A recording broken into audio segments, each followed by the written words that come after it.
My name is Jeremy Corbell. I seek to weaponize your curiosity, and if you're ready to suspend your own prejudice, welcome to the world of extraordinary beliefs. Are we all the product of an alien video game? The extraterrestrial technology is real, it's possible. We have material that has been pulled out of a man's leg that should not exist. This sample could not have been made on Earth because the isotopic ratios. I know there are alien craft here from another planet. I was inside one. Who are we? And where are we actually sitting within the architecture of our universe? Are we alone? Or is the answer simply stranger than we can think? Well, hello there, all you wonderful people, and welcome to this special Rogue Planet event. We are excited to be doing this tonight. I'm Jason McClellan. I'm joined by my Rogue Planet colleague and friend, Maureen Ellsbury, and we have with us tonight Mr. Jeremy Corbell. Welcome, guys. Hey, how's it going? How's it going? You hear us all? People are coming in. Yeah, we all sound good. I see all three of us, so that's a good sign. So we're really excited to be doing this tonight. We're happy to have Jeremy joining us. This is something we've wanted to do for a while. I know a lot of you are itching to ask questions about Bob Lazar, but before we get into that, Jeremy, why don't you just take a minute to basically introduce your Bob Lazar project, and then we can share some of your Bob Lazar audio with the audience. Sure. So I'm really lucky. I'm able to make a film now, an authorized documentary on Bob Lazar, many years in the making. Probably like everybody else, it was his story that really pulled me into this idea of advanced craft, possibly from unknown or faraway origin, visiting Earth. And so this was really something I've wanted to look at in depth myself since I was a kid. I was able to do that from the outside, but now I'm able to do that more also from the inside.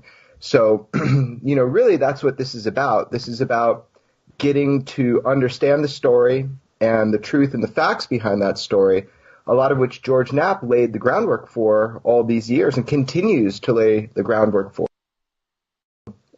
This film will be coming out in 2018, and part of doing this kind of live AMA is to find out what the temperature is with the audience right now, find out what people want to know, and hopefully answer some of those questions and more in this film. So the audio clip you're about to hear was one of the filmings that I did with Bob, out where he lives, and this audio I thought was really indicative of why he's even going on camera with me right now, because he's notorious for not. In 30 years, we probably have 3 hours of footage of Bob in total.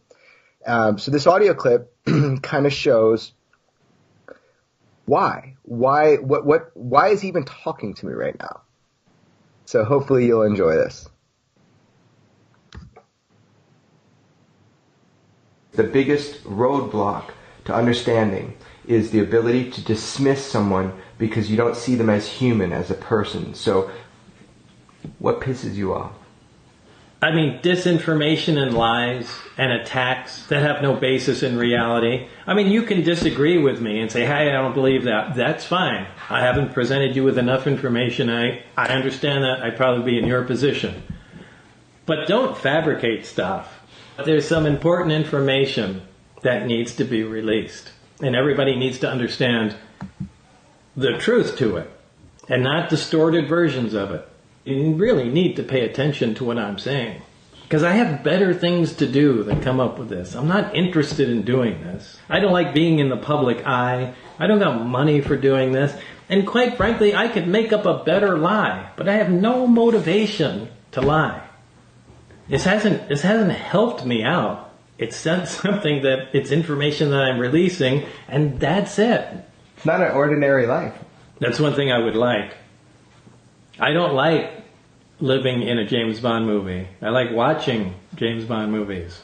People have been trying to minimize who you are. People have been trying to trivialize who you are. People have been trying to twist your story based on absolutely absurd things. That's got to wear on people to a point. You got to set certain things straight. It's time to pull things out by the roots, just to get things reset and get people familiar with the story and who I am, and this is what's true. The divergence has increased just over time.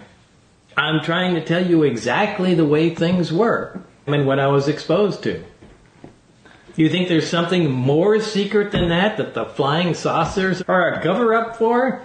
Some of this stuff just sounds crazy to me, and I understand. I'm biased because I'm behind my eyes and see everything, but this is crazy shit. Crazy shit.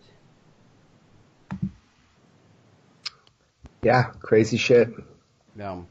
So, Bob's pissed off, but there are plenty of reasons why he's pissed off, and I understand that.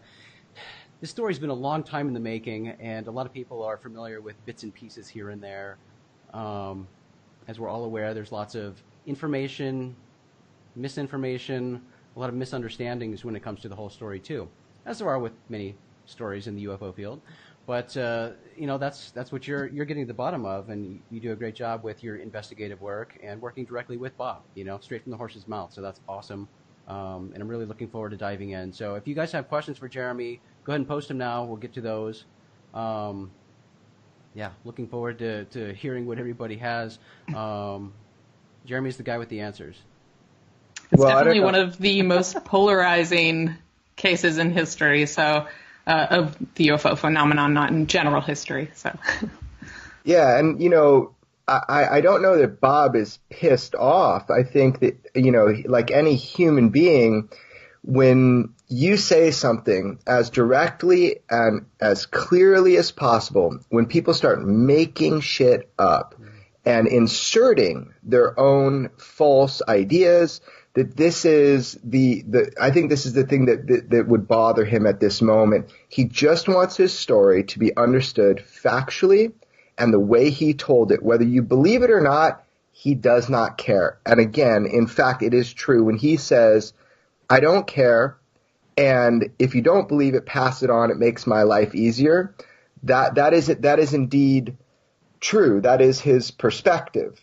But I think that the inserting of false ideas needs to be combated because it just creates fiction. All right. Are you ready to jump into questions, Jeremy? Absolutely, yeah.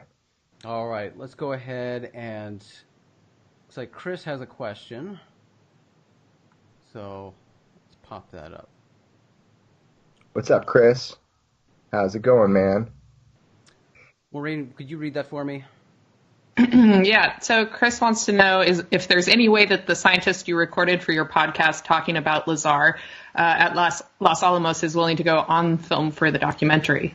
Man, great question. So we're talking about Dr. Krangle here, and I spoke with him last week. I called him up and I said, hey, Dr. Krangle, I'm going to be coming to New Mexico to talk with a couple physicists about element 115. Is there a way that we could talk a little bit further? And he goes, Jeremy, you son of a bitch, ever since I did that damn recording with you 2 years ago, I get called by all these UFO crazy people wanting to know what I think about UFOs because I don't know anything about UFOs.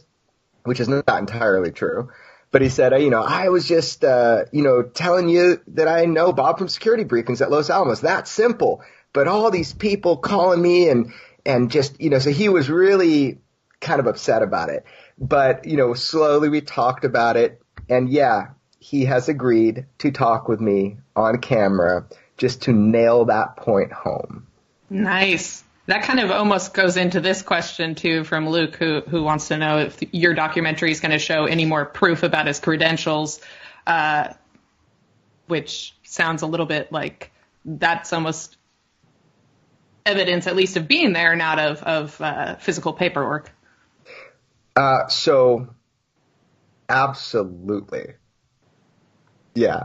I mean, look, I have footage that I think will nail home some of, Bob's claims. Now, I don't know if by the time the movie comes out if I'm going to be able to prove definitively in everybody's eyes every point of what Bob said. That would be wild. But there will be footage in there that is quite compelling, dealing with a number of Bob's claims. Footage the world has never seen. Nice. Okay. Let's see here. Okay, we're going to get... Do you ever think we'll get any sort of picture of what it might actually be out in the Papoose Lake area region of actual evidence? And somebody else had asked if you ever thought that we'd get a picture of the door of S4. Yeah. How many pictures of the cafeteria do we have of Area 51? Right? So here's the thing. So Pat, thank you for the question. I see that question. Look, it would be amazing to get photographs and imagery of that facility. Indeed, I am confident beyond a reasonable doubt that it exists exactly like Bob has described. I have that confirmed to me through two independent sources who were in a position to know whether or not that facility existed in 1989. So I am personally convinced that it does or did. I'm sure it still does. Are we going to see images of that? We haven't even seen an image inside of Area 51. The best image ever of that was John Lear in 1977, where the security was a single chain link. So that is something that I would love if we were able to see that, but it is highly doubtful. Look, according to Bob's story, there were 22 people on this earth who were aware of any extraterrestrial projects, programs, or development programs at that time in 1989. He was told that. If that's true or not, I don't know, that it was only 22 people. But the image of S4 is a tall order. But, you never know. I doubt it is the answer. Yeah. I mean, I think most people are a little afraid. Might happen if they even try to go about doing that. We won't see the light of it.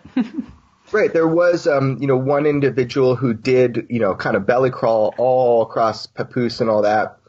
And you did take some photos, but where Bob is describing this facility, you would need to literally be on the area. I mean, it's pretty incredible. For sure. So I know a question that you've gotten a lot when dealing with Bob Lazar. This is one of the most basic questions when it comes to Bob and his credibility or proving his story. And something that our good buddy Stan Friedman, likes to talk about is, proving that he worked where he said he worked. How do we know he worked there, Jeremy? Right. So a mountain of evidence that has occurred over 30 years that shows undeniable proof that Bob had access to certain information. And that information is not something that anybody from the outside could possibly know. I've been able to track down a couple people after 30 years. I will reserve that for the film. I'm not going to say that here. But there will be undeniable proof in some ways that Bob had positions, for example, at Los Alamos. There will be new information coming out. So a lot of Bob's story cannot be proven. That's just the way it is. He said that from the beginning. George Knapp said that from the beginning. But at the same time, you get to see all of these kind of indicators that are more in favor that Bob is telling you exactly the way it went down. But that's up to every individual to decide. My film is not, as Stan would like to pretend, like a pro-Lazar film. This is a curious individual trying to find out anything that I can to either confirm or go against what another individual is claiming. On just an investigative point of view, that's what this film is. So I'm going to offer all the information, and everybody should use their brains to determine for themselves what they believe. And Bob wants that too. That's asking a lot of people, Jeremy. Too exhausted to use my own brain. And somebody asked, will that convince Stanton Friedman? Nobody cares what Stanton Friedman believes. Nobody that I know cares when it comes to the Lazar story, because he has proven, unfortunately, to deny direct evidence and to deny facts and to twist his knowledge of physics in order to persuade the public of his original assertion. And that's sad to see. And it is a human character flaw. And I don't think his opinion has any validity in the film that I'm making, unfortunately. I mean, I wish him well, but I also wish that he would look at this like any intelligent human physicist, UFO lecturer, or not. Just somebody who is looking at it without a bias. And unfortunately, I don't see that with him, but his opinion really doesn't matter in this.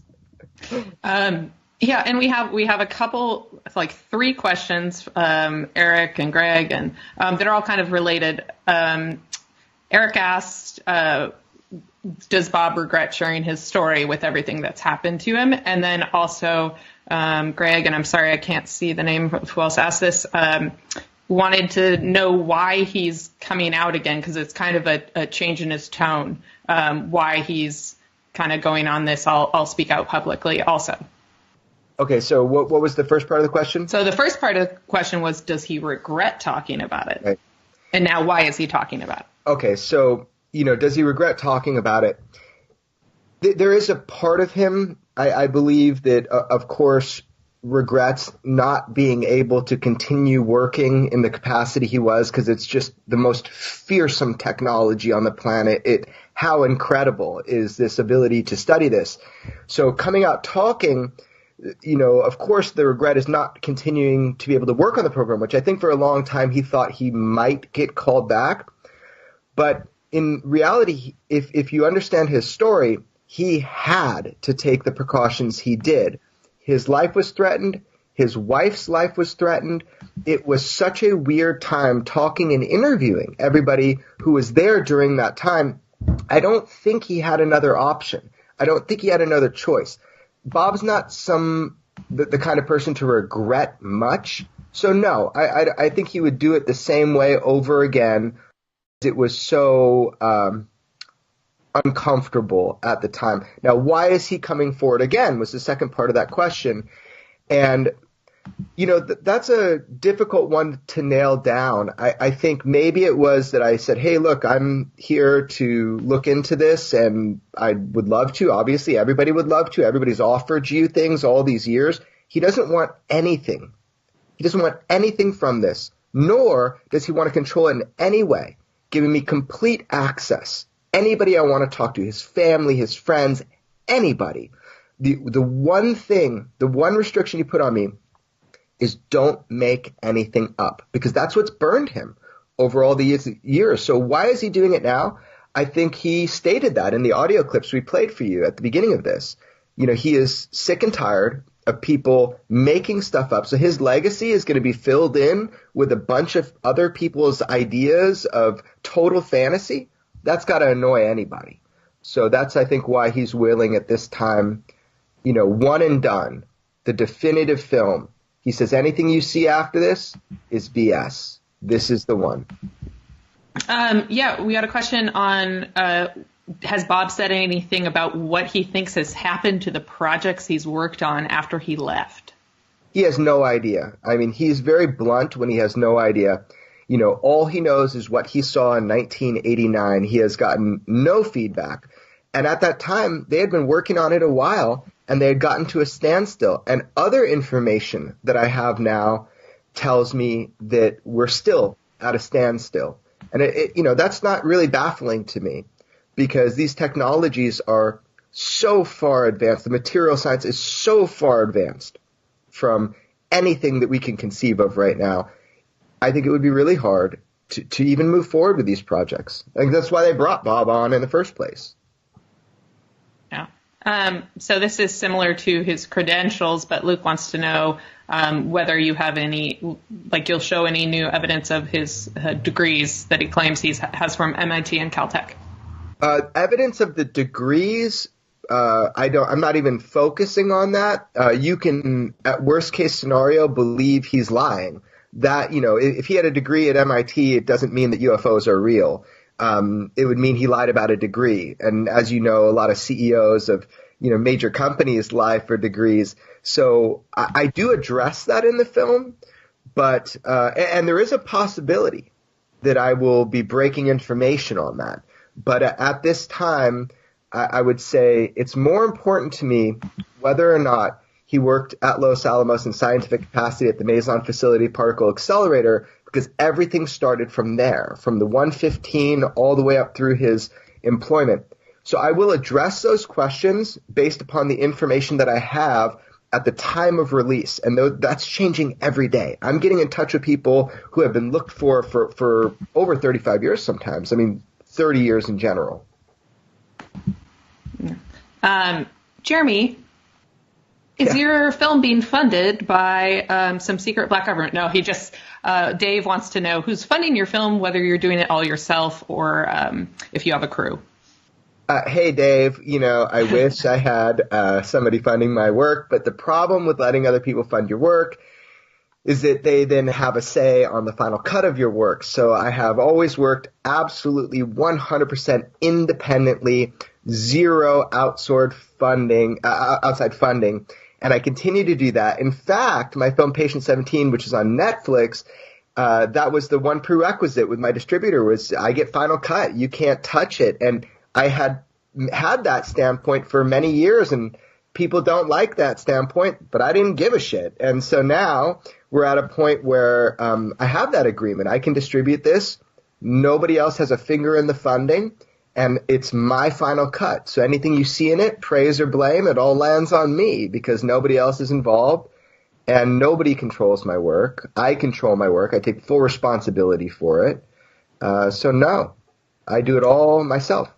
So bring the pitchforks directly to your door if you're unhappy with the film. Oh, man, I get it. With Patient 17, it's like hate mail, love mail. Really, it's just delete, delete, delete unless there's something valuable to say that will move the needle forward. It's just the way it is when you put things out publicly. But no, this film and all my films are independently funded, meaning I fund them. And, I'm not making a fortune off the movie business here. This is my passion. And, what I'm able to do in my life is focus on this as long as I keep a roof over my head. And it's amazing. It's really fun. So thanks for watching the films. Yeah. Okay. Now somebody wants to know whether this is the same Lazar documentary that DeLong has mentioned he is making. Tom DeLong. Tom's not making a Bob Lazar documentary. He got Bob to write down the basics of his story. So it's like what you've heard before, but, first person. And I hope that book comes out because it'll lay the foundation for what everybody has known up till now. And then we go forward from there. Bob has not authorized anybody to make a documentary on him but me. So I feel fortunate.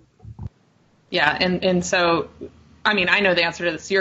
They want to know your involvement with To the Stars. And I have zero involvement with To the Stars other than I am impressed and I am rooting for them and their endeavors, specifically with the information that they were able to get out through the New York Times via the Pentagon. That is very important. Now, as people may or may not know, I broke the Tic Tac story months before the New York Times did, but that's something you should look into. I also named other information before it came out, and that's because I had been working on this a long time. But just basically back to the point, I think that we should all be optimistic about what Tom is doing. I think he's done everybody a great favor by creating this agenda. Nothing to do with the company that he's created or the endeavor of that, but just what has he done? What has he already done? And I think it's really great. But I have no involvement with it other than Tom's a friend. I like him, and there you go. Great. Perfect. Let's see. Okay. Have you come across any information, Jesus is asking this, that corroborates anything Bob has said without Bob being the subject? What does he mean without Bob being? I'm going to assume he means anything he said from an outside source that then you've been able to say, okay, yeah, that's legit. God, yeah, it's incredible, actually, the amount of confirmation that I've been able to get outside of Bob's own words. I mean, I have in this film, I don't want to give too much away, but everybody from family members to close friends to associates, people that have worked with him, that, you're going to see you're going to have a lot more data to judge this story than you have had before. And if I can just do that alone, then I've done at least, the first part of my service to this story, right? Yeah. So, oh, I'm so sorry. This is great, and this isn't actually a question, but Dave brings up the point that still seems super amazing that Bob had mentioned this element 115 before it was actually introduced to the periodic table, which same with me. I think that's really kind of an interesting, fascinating thing. All right. Well, let's get real specific about this. So even Bob is not really that impressed that, 115 was twice, fabricated in a particle accelerator where a couple atoms were made up. This was a theorized element for a long time that, we knew we could make this element in a way. So the fact it got officially named Moscovium and it came onto the periodic chart from Unimpentium, which is what it was called before it was fabricated. I mean, Bob he's not like, yes, that's awesome. It was a small little thing showing this really fleeting isotopic combination for element 115, and then its half-life was so quick, it was like a millisecond. And again, I don't want to give away too much about the movie, but when people say Bob talks about pseudoscience, this is what some lectures like to say. Okay, so what do you mean? Why is a stabilized form of 115 pseudoscience? Oh, it only lasts a few milliseconds. Now hold the fuck up. Bob's kidding that there was a isotopic combination in the island of stability, which is a theorized island of stability that we're pretty sure would work. You have the right number of isotopes, and then you can get a stable element. And in fact, I'm talking with a couple heads of physics at a number of universities for this film who absolutely agree you cannot rule out stable element 115. In fact, it's probably there's an isotopic structure that that we'll find to do it. Bob's just saying, I saw it. I used it. So, in fact, it is not pseudoscience, the 115, and it's not a validation to his claims either. But it is something that was theorized a long time ago, and it'll be interesting to see how this develops for the film, if that answers your question. Okay, there's been a couple questions on Skinwalker. To do a little side jump here. If you're up for it, Jeremy, we can divert for a little bit. Jump for it. All right. It's an interesting subject, and obviously this is what I'm working on right now. It will be coming out prior to the Lazar story. It will be coming out, if I do my job right, this summer. So maybe June, mid-June. And it's a huge task because, again, this is a story that spans, 30 years, really. And now it's really relevant because we know that, people don't know yet, actually, what I'm going to reveal in this film. But there is a very important connection to Skinwalker Ranch and the $22 million that was, kind of spearheaded by Harry Reid for that, Black Project. So that film will be interesting. I'm just insane working on it right now. So, but that's the deadline. I mean, I'm going to get it out into people's hands by summer. Yeah. And somebody else had asked earlier, since we're on the subject, how you got the permits? Permits to go to Skinwalker. How you got access, or how you got access. I think that's gonna be. I think you can pretty much assume by looking at my Facebook. If I've been, I mean, I've talked about it. So yeah, I've not only have I been there a number of times, but this is something I wasn't talking about before because I am still working on an active investigation. But not only did people I was with, but we actually broke new ground. For the first time in history, we had the permits to film on tribal land and take that film off the land. So because of the Ute Nation and the tribal elders, and I'm so grateful for that openness, we were able to do what nobody's been allowed to do yet before. And the ranch itself as well. I actually, camped out at Bottle Hollow, which is a high activity site, and it was pretty interesting. I had some tribal police with me and whatnot, and it pretty wild. So yeah, I don't know what you're going to see in the documentary yet because I'm still making it, but yes, I had all the permits, and I think that's due to George Knapp and the fact he wrote the book with Dr. Colin Kelleher, head of the scientific team for NIDS, and that book took the subject seriously and dealt with the science and the experiences people were having. There's some very dramatic. I mean, in this film, you will see how the phenomenon has influenced and impacted people's lives on a daily basis, and it is not all roses. Okay, so I'm going to jump around a little bit because the comments are going quickly here. Is this going to be Bob's definitive story? Like after this, without giving too much away, is this the final? This is what happened, and yeah, that's what Bob says. I mean, he says nothing after this is worth shit. This is it. This is 100%. This is it. You got it. Here's the story. You prove anything else you can. He's not interested in proving his story anymore. He's interested in just you not fucking up his story, making sure that you articulate it right, that you don't insert your own things. So from his perspective, yeah, this is it. It's hard to pack all of that into maybe a 2-hour movie. So we'll see, how best to handle it. But yeah, this is the definitive story. This is the definitive movie. He's not looking to do a bunch of these because he's just doing it. I'm just begging him to do it, and he's doing it. Yeah. You're going to hate me for this. I am sorry to be all over the board, but I'm going with the flow here. Back to Skinwalker. Yeah, no problem. Did you capture any unusual activity, or is that going to be a secret until we see the film? I tend to be extremely area because everybody's expecting to see something out of the ordinary. I can say that the information that I have access to, I have seen some incredible evidence. Absolutely. And I think the Skinwalker film will be focused on evidence, whatever that means to an individual.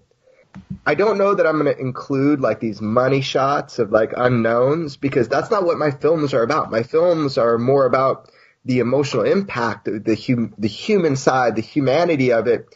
The stories, they're kind of more impactful than, some of the video that you see. But yeah, I mean, I've seen some really spectacular video and I've had access to a really special archive of information.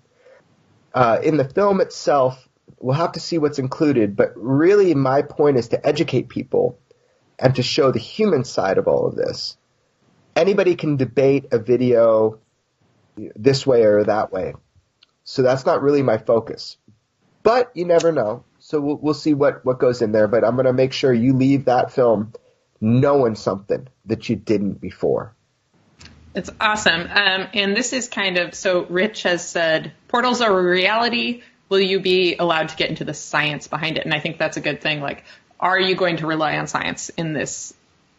I mean, yeah, as much as I can. It's much easier to apply science to the story of Lazar because he was very specific about element 115, gravity A waves, kind of like the strong nuclear force, and then, the propagation of those waves through gravity wave amplifiers. That's easier to go into the science of. When you're talking about Skinwalker, I mean, there was a scientific team on there, both non-government for many years.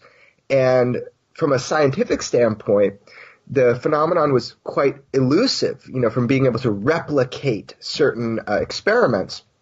There are experiments people have never heard of, wild stuff, from growing plants to trying to communicate with the phenomenon through like jacks and all these different techniques that they had. But ultimately, how can we apply the scientific method to something that never repeats itself?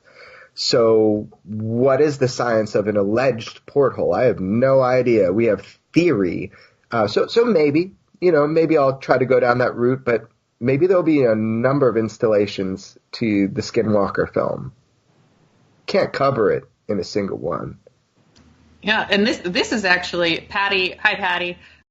Is there proof that it is a military experiment? I'm just asking that question because I have looked deep into this, and there are some indications that there has been military experiments there. I do have some information on that, but, that is a central question of this film. There are people involved in the whole Uinta Basin. Remember, Skinwalker Ranch is the most scientifically studied paranormal, for lack of a better word, hotspot in history by both independent scientific group and then also by our U.S. military, most like the DIA, the intelligence branch of the Department of Defense, most likely the most scientifically studied for them. But, really, the whole Uinta Basin is a hotbed for all of this. So to see individuals and how they've experienced these things and how it's impacted their lives, that question comes up. If you had a loved one that got beamed by what looked like a mothership, got a radiation burn, and their face was essentially, to the bone burned, and then they died of a cancer, you would ask the question, is this paranormal or is this military? Because if you ask if it's military, then you have the ability, to reconcile. You have an ability to get justice. You have an ability to get answers. Sadly, more indications show that our military involvement is trying to understand this than it is being the perpetrator of this. So while I say this, one last thing on Skinwalker. Pat, I lost your comment. I can't scroll down for some reason. So if you want to ask that again in a second. Mark wants to know if there's any connection to Project Paperclip with Skinwalker. Where Project Paperclip was, bringing these Nazis over to essentially, create a rocket program. So I don't see any direct involvement. No, I've never heard that. That's never been mentioned. I think that's a out there theory, unless there's some evidence I don't know, but I'm pretty sure it has nothing to do with that. Okay, this is funny because this is a question that actually I don't think you can answer this one. Somebody had asked if the film covered any raids or any government interaction on in your film. On United Nuclear. On United Nuclear. Yeah. Thought you got a kick out of that. Watch the film. Yeah, I decline to answer that. I think that you have to just wait and watch the film on that one. Yeah. Okay, So I lost to Pat's question. So the question Pat asked was, after 25 plus years, is Bob still as convincing as he was in the original video? Well, you will have to make that determination. That's not for me to make. The viewer will have to make that determination. I think that there is a power in hearing somebody tell a story. If you just brought their face right next to 30 years ago and now, I think that that's compelling. What I will say is that I have noticed the closer you get to the inner circle of Bob's life, the more convincing his story is, because his mom believes him, his wife believes him, his friends believe him. One of his friends said to me, look, if you want to know the truth about UFOs, you have to know the truth about Bob. Is Bob inherently a liar? Is he an honest person? That's how you know the truth about UFOs. So that is one perspective and one way to look at it. But I think that what's interesting to me is the closer you get to those that surround Bob in his kind of small inner circle of family and friends, the less you entertain this idea that he's pulling some charade over on the general public. That's been my experience, at least. Okay, we're gonna. Patty, are you trying to go knocking on his door? Patty wants to know if Bob is still in Michigan. I'm kidding. Okay. Wait, what's the question? She wanted to know if he was still in Michigan. Bob has a business that's in Michigan called United Nuclear, and anybody can go online and check that out. It's a cool business. I mean, you can get, tritium. This is a piece of tritium. I love this. It's radioactive from the trinitite, nuclear test, the first test. There's only, a tiny little bit of this in the world because it turned, through fusion or something, turned it to glass, and it's really beautiful. You can get that. I don't know. Yeah, he's got a beautiful business. It's very cool. He's trying to bring science to the everyday person, and it has been successful. He's pretty incredible. He also does contracts and that sort of thing, but he's got a shop. Yeah. Very cool. United Nuclear. Yeah. Jason, are you seeing more Bob questions? I don't want to jump back to Skinwalker quite yet. Yeah, let's focus on Lazar stuff. We can do another one for Skinwalker. Right. More questions about Bob Lazar. Let's get more Bob Lazar questions. That is what we're trying to focus on here today. I know it's hard to limit yourself when you have Jeremy in front of you. All right, we got so many projects. Mark has asked, with the recent release by our government, real? Oh, I don't know that. Okay. Do you think Bob might be coming forward again to share the truth about aliens? Bob is totally unimpressed by the Pentagon's release of the two videos that they put out. This has nothing to do with that. Bob coming forward has nothing to do with whatever the Pentagon is doing. However, let's not miss the headline. We absolutely have, an individual, Lou Elizondo, who worked. Look, Project Blue Book ended. Our study of UFOs from the American government allegedly ended in 1969 with Project Blue Book. We now know that to not be true definitively, that AATIP, Advanced Aerospace Threat Identification Program, has been active. Now, you're not being told the whole truth. That program existed before. It existed after the $22 million. So that will be revealed a little bit more in my films. But, big headline here. Our government takes this very seriously. There are unknown aerial threats, as they call them, that are moving through our airspace with impunity. They have no classic propulsion. They are, for all intents and purposes, they are UFOs. They are unidentified. In fact, they are craft. And craft have pilots. And we do not know who the pilots are. We do not know how the craft propel themselves. And that is a real announcement from a former government employee, but in charge of a government program. And these two released Pentagon videos were released exactly for the reasons they were asked to be released, to show the public that UFOs are indeed real, unidentified.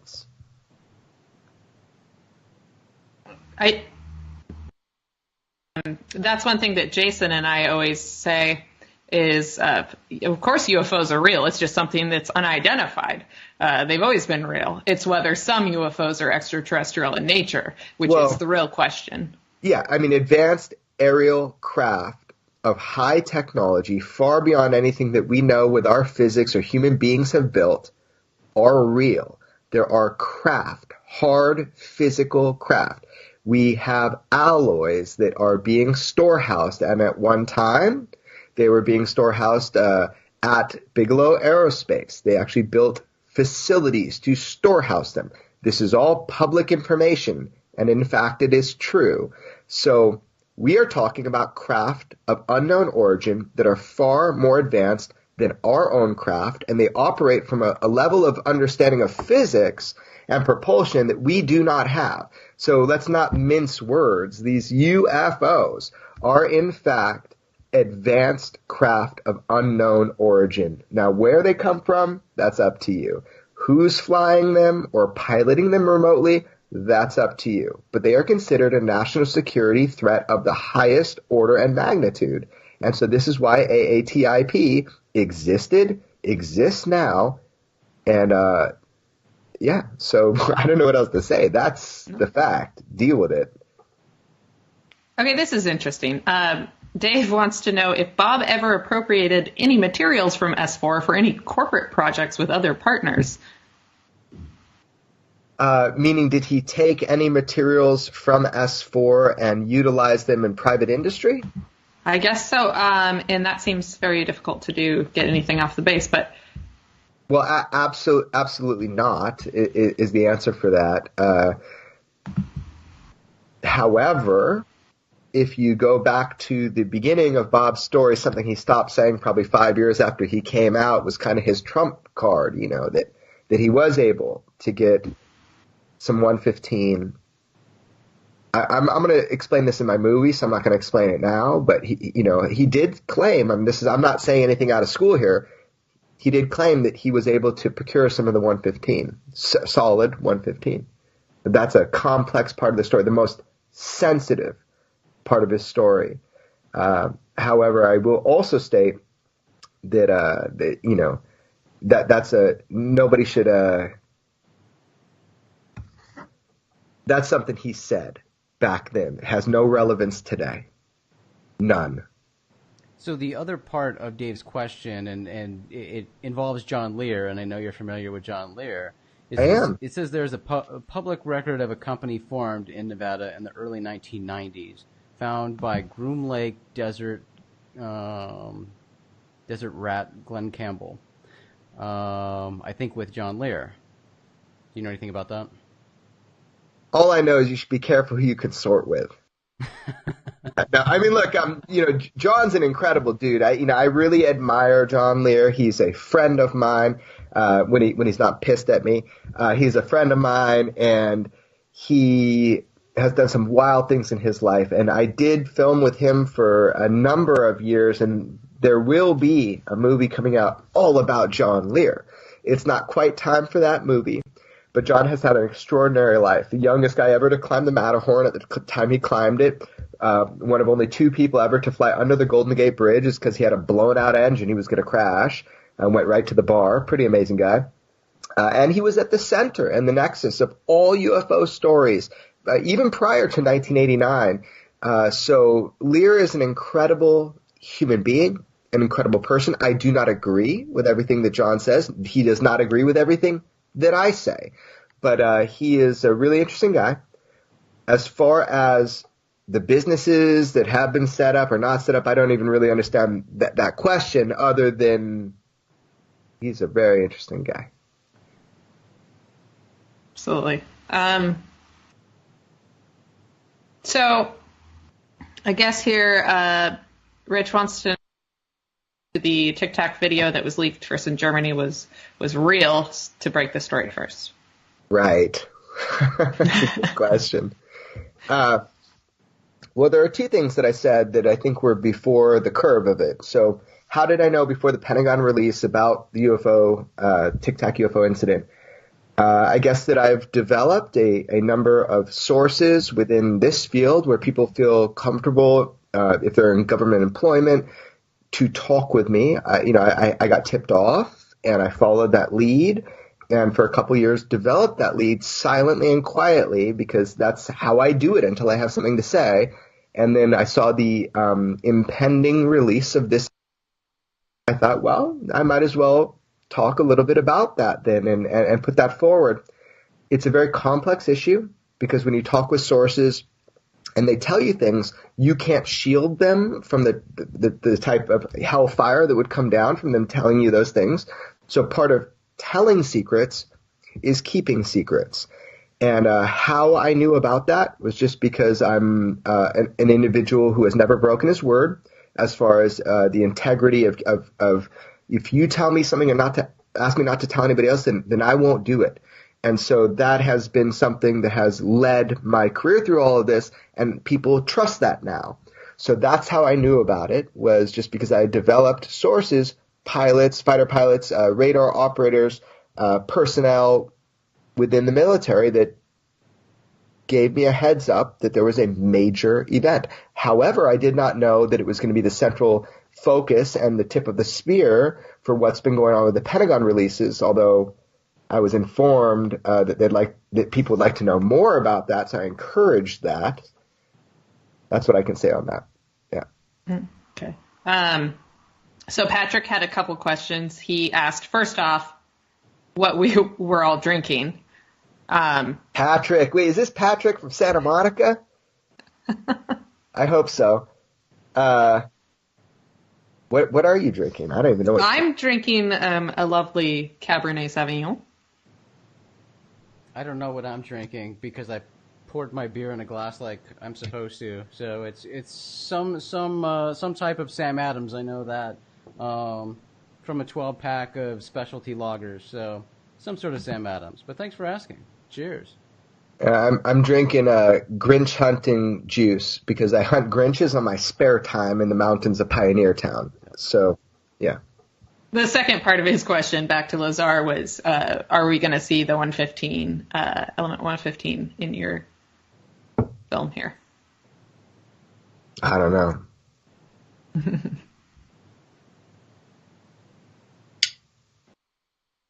I'm having a little bit of a delay. Jeremy froze, and I love it. Video frozen Grinch juice, yeah. You're taking a big swig of the Grinch juice. All right, good, because although that is a cool shot to get stuck on. Yeah.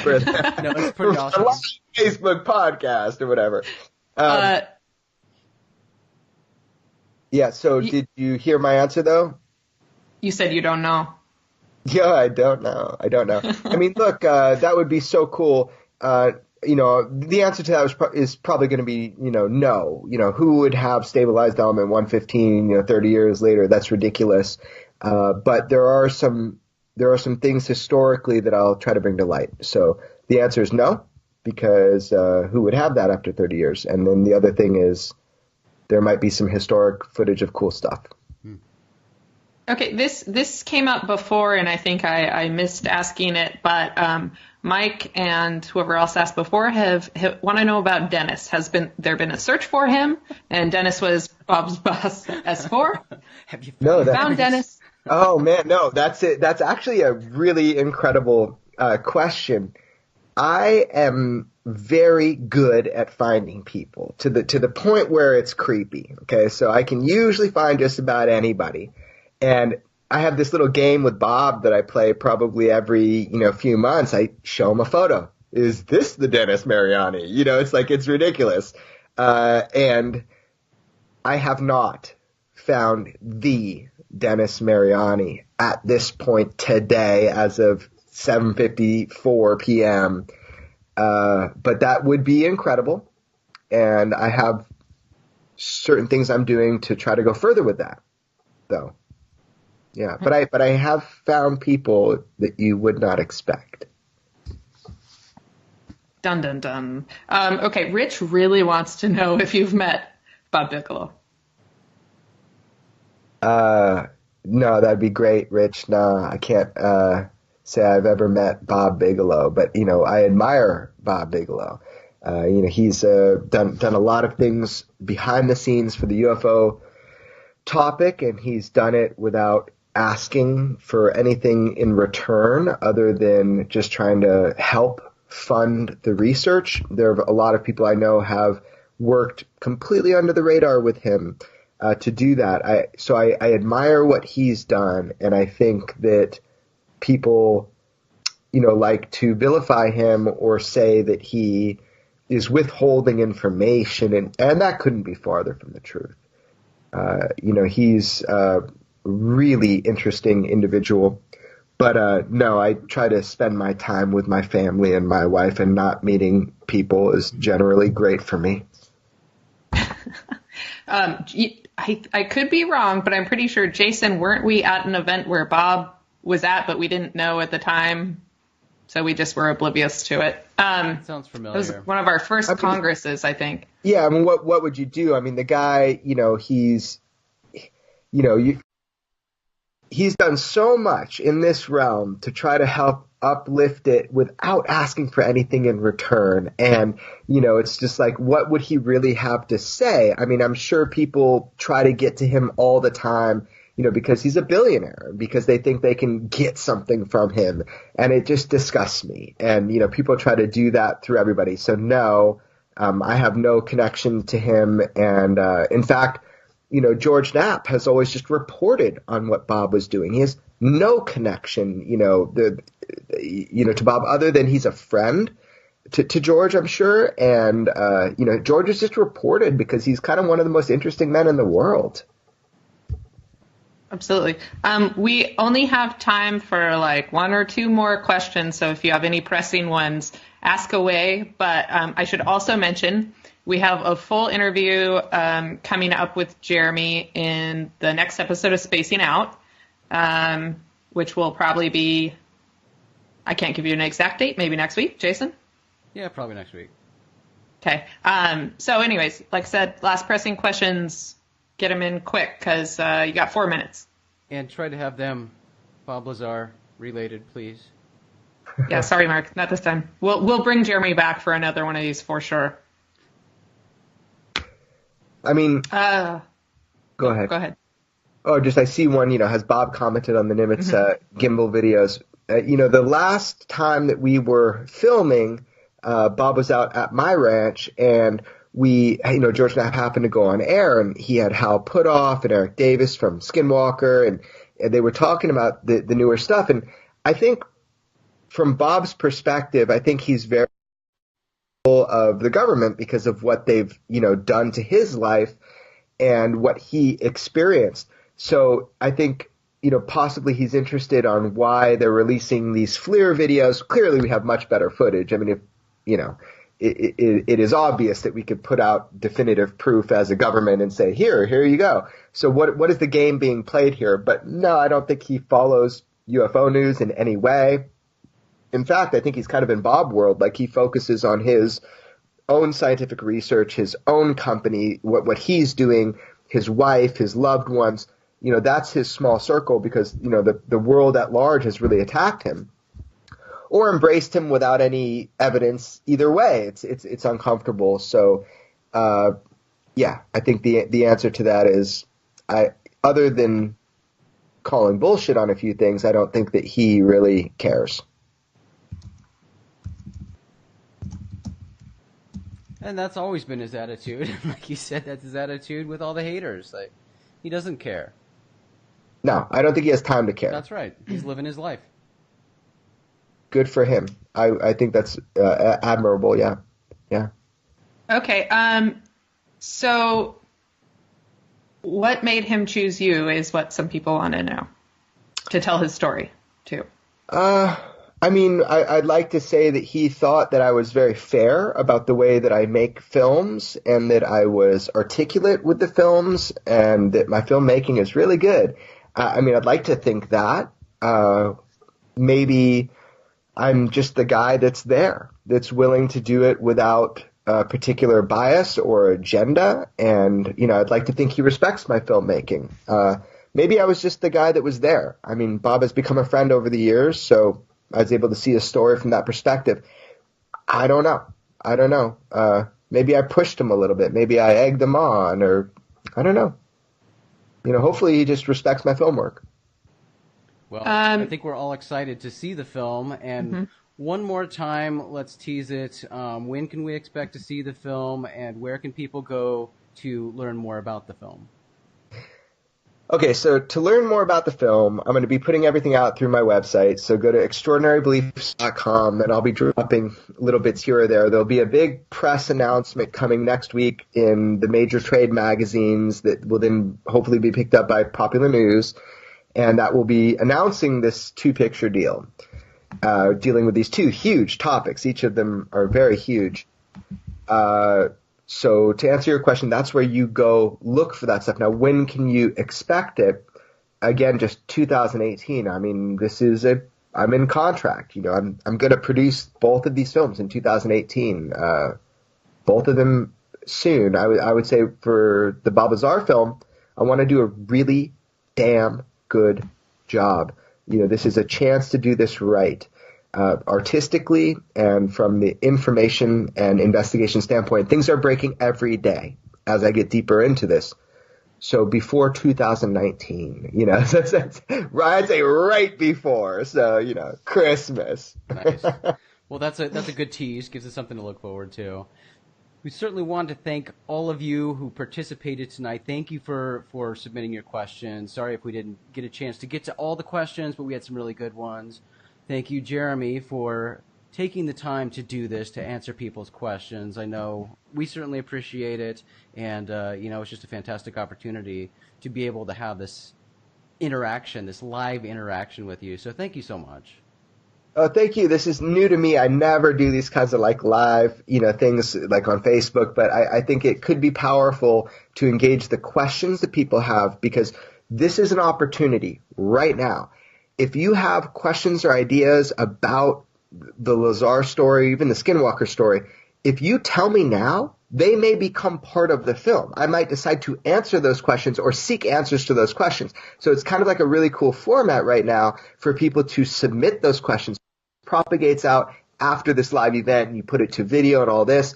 I am asking, bring me your best questions, your greatest kind of poignant questions about the Lazar case and also the Skinwalker case, and then I will investigate this. This is what I'm doing besides editing for these films. So bring it on so I can try to, satiate public desire about learning more about this. Awesome. And like Maureen said, we have a longer interview with Jeremy coming up. You can find that at our website, rogueplanet.tv. Thank you again so much for joining us, and we will do this again soon because Jeremy, of course, has many projects he's working on. We'll focus some questions on some Skinwalker and some other things later. But we really appreciate you guys hanging out with us today. Thanks so much. Absolutely. Adios.